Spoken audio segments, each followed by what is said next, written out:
Hello, mindful-ish parents.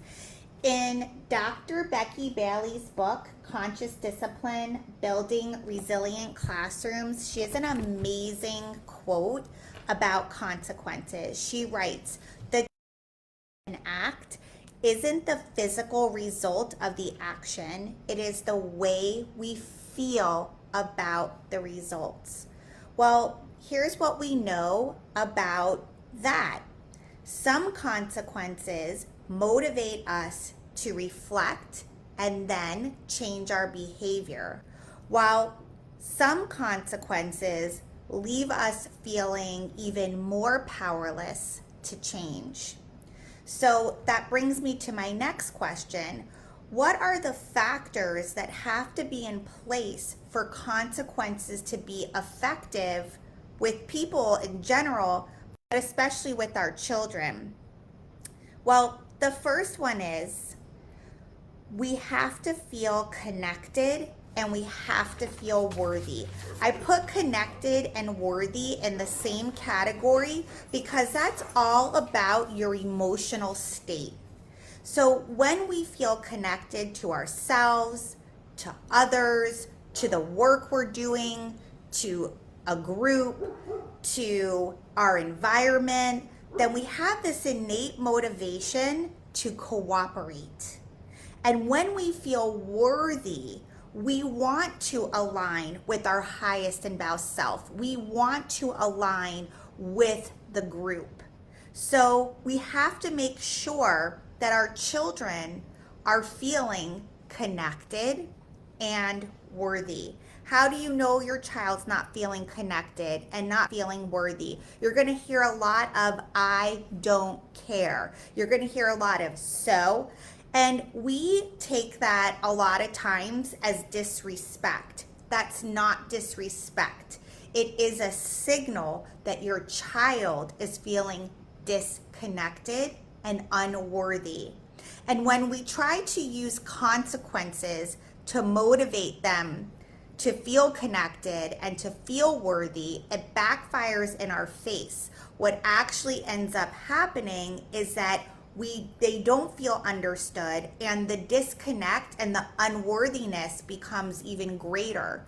So if you know you're experiencing that with your child, instead of even thinking about consequences right now, it's important to repair the relationship and help your child work on their self-esteem. The second factor that needs to be in place for consequences to be effective is skills. Does your child have the cognitive skills to meet the demand being placed on them?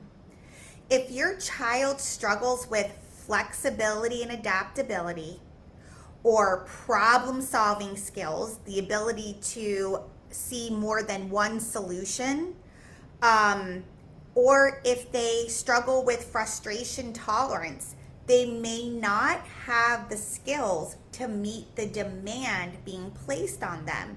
How do you know that's happening? You know because you're going to see misbehaviors.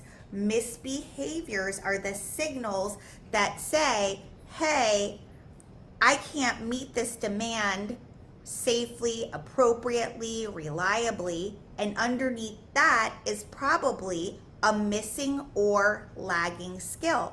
Depending on your child's age, developmentally, it might not be a skill they have yet. Maybe developmentally it's a skill they had, but now new skills are coming into place, and some of those old skills have been put to the side for a little bit. So when we have that, instead of focusing on consequences, because again, they're going to be ineffective, we need to work on the skill. And that is the exact reason why the consequence will be ineffective. Consequences do not build skills. So if every single night at 8 o'clock you come over to your child and say, it's time to turn off the Xbox and take a shower, and if every single night at 8 o'clock your child's pitching a huge fit about shutting down the Xbox and then moving on to taking a shower, that behavior is simply the signal, I might not have the skill to do this. I'm having difficulty ending this task and moving on to another task. That again is a signal. Consequences are not going to help with that. We need to teach the skill. We must sit down with the child. We have to talk to our child. We have to find out what part about this is feeling difficult for you. And here's the really important part. If you're going to open up that conversation, please be willing to listen to what your child has to say. A lot of times they tell us something and we automatically dismiss what they say. Well, they say, well, I don't have enough time to play. And our response could be defensive. I let you play for 2 hours tonight. But if we're going to really hear what their difficulty is, we have to suspend our judgment and listen to the parts that are difficult. We might not agree with the parts that are difficult, but until we're willing to listen and accept this is how they're feeling, we're not going to be able to problem solve with them. So folks, I hope that you've had a chance to read my latest blog article. It's called Consequences for Kids, What Parents Need to Know. If you didn't see that article yet, please check it out. You can see it on my Instagram page. I'm going to be dropping it here in our Mindfulish Parenting group. And you can also sign up for my newsletter. And that way each month you'll get my latest blog article. And I'm also really excited to announce that I've created a new quiz. And the quiz is, do you truly have a challenging child? Again, you can find a link to it on my Instagram page. I'll be dropping a link to that here in our Mindfulish Parenting group. And that'll also be going out in my next newsletter. It was so wonderful being on here with you guys today. And if you have any questions and if you're seeing this later, make sure that you put them in the comments and I'll get back to you.